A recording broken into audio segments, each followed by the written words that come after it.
Bonjour tout le monde et bienvenue sur Books Critics vidéo. Aujourd'hui j'ai le plaisir de vous présenter ma seconde vidéo intitulée Mardi Conseil, Conseil Lecture. Je vais vous présenter une auteure en auto-édition qui s'appelle Lily B. Francis et qui a écrit la saga Les Chroniques d'une princesse machiavélique. Voilà. Je vais dans un premier temps vous parler de l'auteur un petit peu. Ensuite, je vous parlerai de ses livres, donc du tome 1, du tome 2 et de sa préquelle sortie le 6 juillet. Enfin, je vous dirai 3 grandes raisons qui font que c'est un livre à ne surtout pas rater. En premier temps, d'abord, est une auteure en auto-édition qui s'est publiée sur Amazon en juillet ou août dernier, je ne sais plus trop, dans les zones là. Voilà. Et elle a écrit sa saga, elle a commencé à écrire sa saga Les Chroniques d'une princesse machiavélique au lycée. Voilà, c'est tout ce que je vous dis un peu sur l'auteur. Je vous mets le lien pour retrouver sa fiche biographique sur mon blog en barre d'infos. Voilà. Je vais vous présenter ensuite ses livres, donc le tome 2, le tome 1, pardon, que voici, et la préquelle juste après.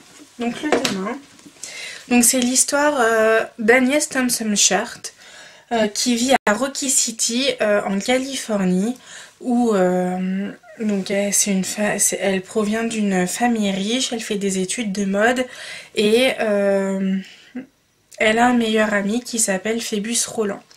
Elle va se rendre compte dans ce tome que son meilleur ami, Phébus, c'est l'homme de sa vie et va tout faire pour le séduire. Le problème, c'est que Phébus, ça fait 7 ans qu'il est avec Esmeralda et il compte se marier avec elle. Agnès, quand elle a appris ça, quand ils ont appris qu'elle va se marier, qu'il va se marier, pardon, avec elle, ça lui a fait froid dans le dos, mais ça ne l'a pas dissuadé dans ses plans de séduction. Donc voilà. C'est un roman introductif qui va nous présenter la vie d'Agnès, ses amis, ses ennemis aussi.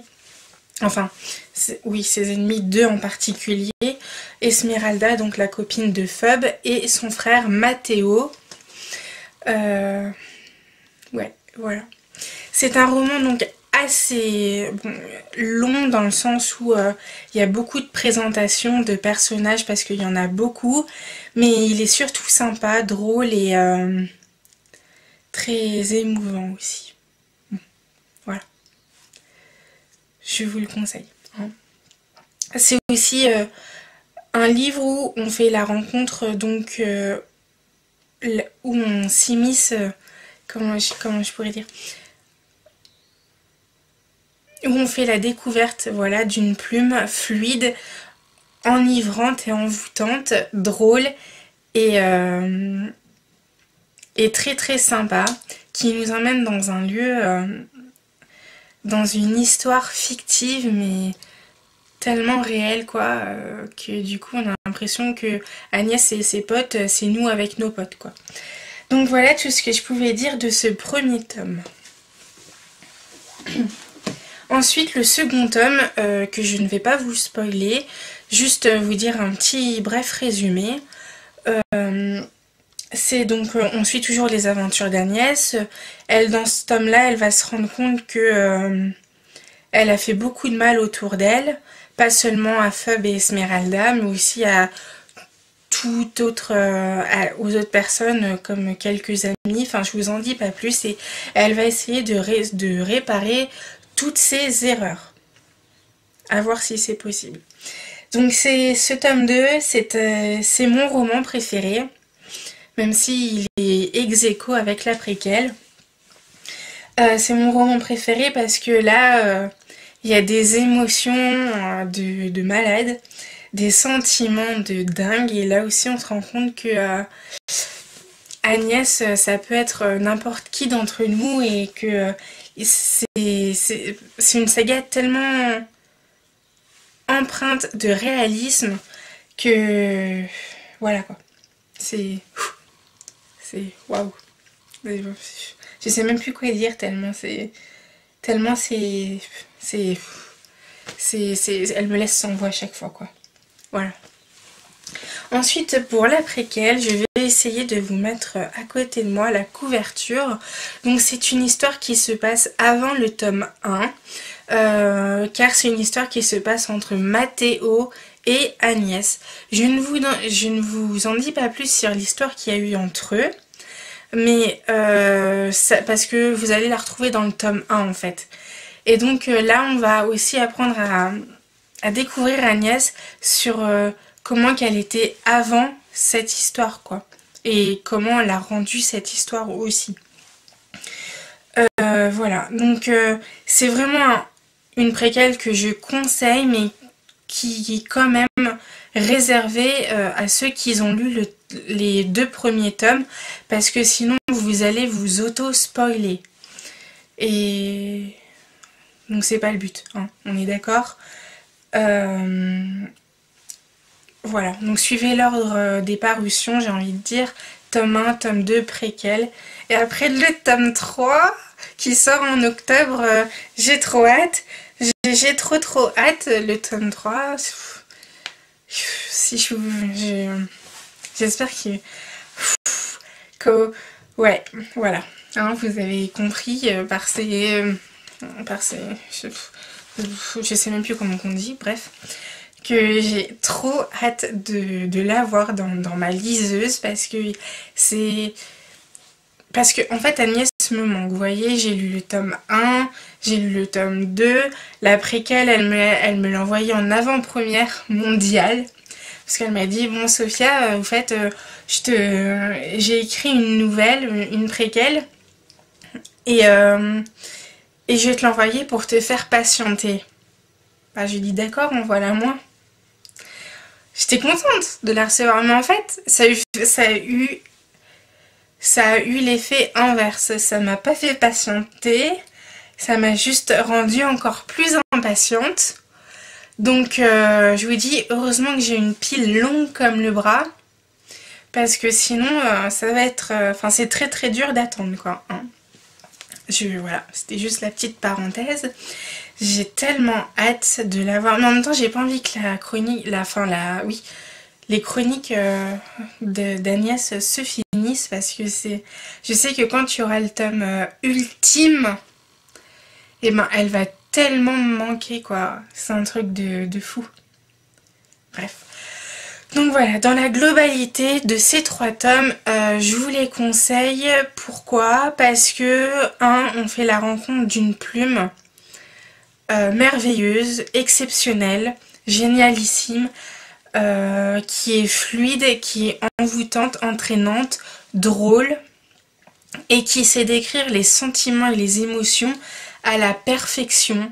Et j'avoue que, alors, étant donné, bon, je dirais c'est normal, tous les livres que je lis me font ressentir quelque chose, soit j'aime pas, soit j'aime, et si j'aime, ben alors là il y a des émotions de dingue que je ressens, quoi, normal. Mais avec Lily, c'est tout autre chose. C'est vraiment une émotion, vous voyez, qui grandit au fur et à mesure, en fait, du livre, et à la fin, enfin, ou vers la fin, en tout cas, on sait qu'il y a des moments où elle va exploser, elle arrive à la limite de chez limite, et quand elle arrive, et ben, vous voyez, ça fait une explosion de sentiments, d'émotions mélangées entre la joie, les pleurs, l'envie de retrouver Agnès, de savoir qu'est-ce qui va passer ensuite, tout ça. Et c'est la première grande raison qui fait que je vous conseille ce livre, rien que pour les émotions que l'on reçoit avec la plume de Lily, qui est vraiment exceptionnelle. Ensuite, pour l'histoire, parce que l'histoire, c'est une histoire fictive, mais empreinte, qui est tellement réelle, que du coup, on a l'impression que on se met vraiment à la place d'Agnès, quoi. On se met vraiment à la place de Phoebe, on se met vraiment à la place d'Esmeralda, parce que je pense qu'on a tous connu à un moment donné de notre vie une histoire semblable. Alors peut-être pas avec notre meilleur ami, mais avec quelqu'un d'autre. Et du coup, on a tous eu des conseils de de nos amis disaient oui, mais vas-y, fais-le, t'as rien à perdre de toute façon. Les autres non, mais tu devrais pas, ça fait quand même hyper longtemps qu'il est avec sa copine, machin. Et donc oui, rien que pour cette raison aussi, c'est un livre à découvrir parce que on se met facilement à la place de chaque personnage en fait. Et enfin, la troisième et dernière grande raison, parce que c'est un livre qui se lit en été, en hiver, au printemps, sous une couverture, en train de bronzer au soleil, n'importe où, n'importe quand. C'est une histoire drôle et fraîche qui, même s'il fait moins 50, quoi, on sait que voilà, on va aimer. Voilà, c'est vraiment un livre pour toutes les saisons, tout le temps en fait. Je dirais même que là, rien qu'en vous en parler, j'ai envie de les relire. Mais j'ose pas les relire parce que si je les relis maintenant, eh ben, je vais encore plus avoir hâte du tome 3 quoi, qui sort en octobre. Et là, ça va pas être possible. Et je crois qu'à chaque vidéo, je vais vous en parler. Vous savez, le tome 3 de Lily, il sort en octobre. Et je vais très vite vous saouler avec ça, je le sens. Mais là, c'est vraiment une vidéo spéciale pour vous dire à quel point c'est un livre qu'il faut avoir dans sa bibliothèque, soit numérique, soit broché. Parce que il met tellement de bonne humeur, tellement... bon, il met de bonne humeur quand on le lit. Après, quand on finit le livre, on est moins de bonne humeur parce que on est triste des événements qu'on a pu voir au cours des 100 dernières pages. Soit. Bon, je sais pas si j'en dis trop là. Bref. Voilà, c'est vraiment, rien que pour ces 3 grandes raisons, c'est vraiment un livre à lire. J'en rajouterai même une 4e raison, c'est aussi un livre qui est fait pour tout le monde, c'est-à-dire que vous soyez addict de la romance ou non, c'est un livre qui va vous faire, je dirais presque, aimer ça. Parce que c'est dit comme une romance, mais en même temps, voilà quoi. Enfin, je dirais pas trop c'est trop une romance, mais c'est tellement réel que du coup, c'est pour ça que vous allez l'aimer, même si vous aimez pas la romance, quoi. C'est ça. Donc c'est vraiment pour tout le monde, hein. Que vous ayez, bon, je dirais plus de 15 ans jusqu'à 100 ans, quoi. Enfin, même jusqu'à plus, hein. On s'en fout. C'est un livre à lire à tout âge, à tout moment de la journée, partout, tout le temps, pour la plume de l'auteur, l'histoire fraîche et vivante, les émotions, et ouais, voilà. C'est vraiment rien que pour ça. Faut le lire, hein. Donc, voici les livres à lire